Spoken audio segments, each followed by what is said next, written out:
हाँ, तो दोस्तों इस वीडियो के अंदर हम अंबी लेबोरेटरीज के आईपीओ के बारे में बात करेंगे और जानेंगे कि इस आईपीओ के अंदर आपको अप्लाई करना चाहिए या नहीं। चलिए शुरू करते हैं।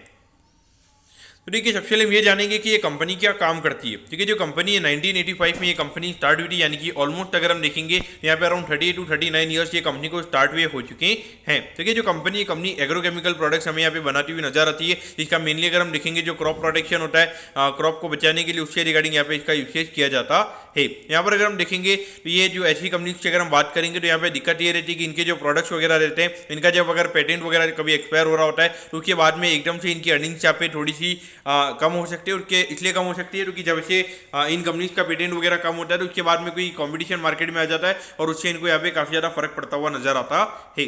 अगर हम कंपनी के अगर हम करंटली क्लाइंट बेस के बारे में अगर हम बात करेंगे, यानी कि कौन कौन सी कंपनी यहाँ पे कंपनी के कस्टमर्स हैं, देखिए एरोमेटिक रसायन प्राइवेट लिमिटेड हमें यहाँ पे कंपनी के कस्टमर यहाँ पे नजर आते हैं और इसके अलावा जिया जिंदल इंफ्रा प्रोजेक्ट लिमिटेड भी हमें यहाँ पे कंपनी के कस्टमर नजर आते हैं। लेकिन इसमें जो कोई अगर हम देखेंगे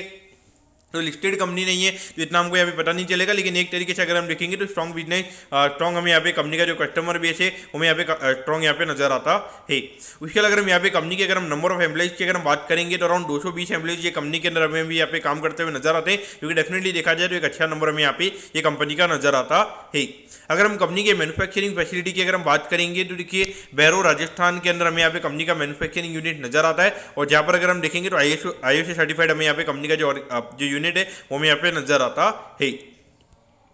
अब अगर हम यहाँ पे कंपनी के ऑब्जेक्टिव की अगर हम बात करेंगे तो देखिए यहाँ पे वर्किंग कैपिटल की रिक्वायरमेंट से रिगार्डिंग यहाँ पे कंपनी का आईपीओ में आता हुआ नजर आ रहा है, लेकिन बाकी अगर हम देखेंगे तो आईपीओ से रिलेटेड यहाँ पे जो कंपनी का एक्सपेंसिव लगने वाले हैं वो भी कंपनी हमें इसी से यूटिलाइज करती हुई नजर आएगी। तो ये जो कभी भी कोई कंपनी ये ऑब्जेक्टिव अगर दिखाती है तो मुझे काफी ज्यादा नेगेटिव लगता है। और यहाँ पर अगर हम देखेंगे तो ये वर्किंग कैपिटल में भी ये पैसा कहाँ जाएगा तो इसके बारे में तो कंपनी कुछ बताने वाली है नहीं है, तो वो भी कहने के देखा जाए तो ऑब्जेक्टिव कहीं ना कहीं अगर हम देखेंगे तो कंपनी का मुझे इतना यहाँ पे अच्छा नजर नहीं आता है।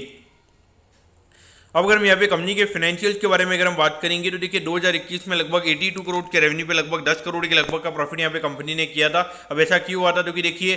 जब कोविड वाला टाइम था तो यहाँ पे जो इनकी जो रॉ मटेरियल की कॉस्ट थी वो यहाँ पे काफी कम हो गई थी, तो इनके जो ग्रॉस मार्जिन वगैरह थे वो काफी इंप्रूव हो गए थे और वहाँ पे अगर हम जो नॉर्मली जो बिजनेस से रिलेटेड जो एक्सपेंसिव थे वो भी यहाँ पे कम हो गए थे, तो इसकी वजह से यहाँ पे कंपनी की जो प्रॉफिटेबिलिटी थी वो हमें यहाँ पे बढ़ती हुई नजर आई थी। अगर हम 2022 से अगर हम देखेंगे तो इनके नॉर्मल मार्जिन हमें यहाँ पे आते हुए नजर आए थे। अराउंड 85 करोड़ के रेवेन्यू पे अराउंड 3 करोड़ 57 लाख के लगभग का यहाँ पे कंपनी ने प्रॉफिट किया था, यानी कि अगर हम बात करेंगे लगभग 4-5% के लगभग का नेट प्रॉफिट मार्जिन हमें यहाँ पे ये कंपनी का नजर आता है। अगर हम 2023 वाले फाइनेंशियल ईयर की अगर हम बात करेंगे तो वहाँ पे 107 करोड़ के रेवेन्यू पे लगभग 4 करोड़ 56 लाख के लगभग का यहाँ पे कंपनी ने प्रॉफिट किया था, यानी कि ऑलमोस्ट अगर हम देखेंगे तो ग्रोथ का नंबर हमें यहाँ पे अच्छा नजर आता है। लगभग 1 करोड़ से यहाँ पे कंपनी का प्रॉफिट का नंबर बढ़ा था और अगर हम परसेंटेज वाइज अगर हम बात करेंगे अराउंड 26-27% का ग्रोथ हमें यहाँ पे कंपनी की प्रॉफिटेबिलिटी में यहाँ पे नजर आता है। अब अगर हम यहाँ पे 10 महीने के कंपनी के नंबर्स की अगर हम बात करेंगे तो अभी 100 करोड़ के लगभग कंपनी का रेवेन्यू का नंबर है, जो कि हमें इंडिकेट कर रहा है कि लगभग पूरे साल का लगभग 120 करोड़ के लगभग का नंबर हमें यहाँ पे देखने को मिल सकता है। लेकिन पिछले साल के कंपेरिजन में अगर हम देखेंगे तो हार्डली 10 से 11% का ग्रोथ का नंबर हमें यहाँ पे नजर आता है। तो देखिए जो बड़ी बड़ी हमें यहाँ पे जो क्रॉप प्रोटेक्शन की यहाँ पे जो कंपनी जो नॉर्मली 1000 करोड़ से ज्यादा का हमें टर्नओवर यहाँ पे करती हुई नजर आ रही है, तो वो कंपनी अगर 10 से 15% अगर हमें बढ़ती हुई नजर आ रही है, तो छोटी कंपनी है अगर आप देखोगे तो यहाँ पे डेफिनेटली अगर आप यहाँ पे इन्वेस्ट करो तो डेफिनेटली आपको यहाँ पे 20-25% की ग्रोथ चाहिए, तो वो ग्रोथ हमें यहाँ पे कंपनी के अंदर हमें यहाँ पे मिसिंग नजर आती है। अगर हम प्रॉफिटेबिलिटी की बात करेंगे तो अभी यहाँ पे 10 महीने में लगभग यहाँ पे 6 करोड़ के लगभग का प्रॉफिट यहाँ पे कंपनी ने कमाया है। ऑलमोस्ट अगर हम देखेंगे तो पर महीने का लगभग 60 से 65 लाख रुपए कंपनी में यहाँ पे कमाती हुई नजर आ रही है। इसको अगर हम एनुअलाइज करेंगे तो लगभग 7 से 7.5 करोड़ के लगभग का प्रॉफिट का नंबर हमें यहाँ पे देखने को मिल सकता है। अब अगर हम यहाँ पे आईपीओ की डिटेल्स के बारे में अगर हम बात करेंगे तो देखिए 4 जुलाई को ये आईपीओ में स्टार्ट होता हुआ नजर आएगा और 8 जुलाई को ये आईपीओ में क्लोज होता हुआ नजर आएगा। अगर हम प्राइस बैंड के बारे में अगर हम बात करेंगे तो 68 के कट ऑफ प्राइस पे ये कंपनी में शेयर देती हुई नजर आ रही है। 2000 शेयर्स का हमें यहाँ पे लॉट नजर आता है, यानी कि एक लॉट को अप्लाई करने के लिए 1,36,000 रुपीज आपको यहाँ पे लगने वाली है। अगर हम इश्यू साइज की अगर हम बात करेंगे तो देखिए 40 करोड़ 68 लाख के लगभग का इश्यू साइज हमें यहाँ पे कंपनी का नजर आता है,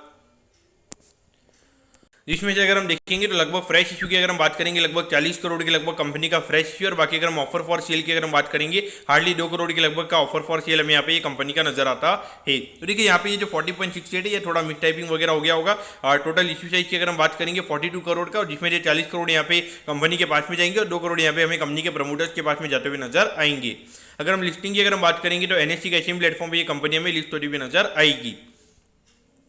अगर हम टाइम टेबल के बारे में अगर हम बात करेंगे तो देखिए 9 तारीख को आपको पता चल जाएगा कि आपको अलॉटमेंट मिला है, यानी कि अलॉटमेंट नहीं मिलता है तो 10 तारीख को रिफंड मिल जाएगा। 10 तारीख को आपके डीमेट अकाउंट में शेयर आ जाएंगे अगर आपको अलॉटमेंट मिलता है, और 11 तारीख को ये कंपनियों में लिस्ट होती हुई नजर आएगी।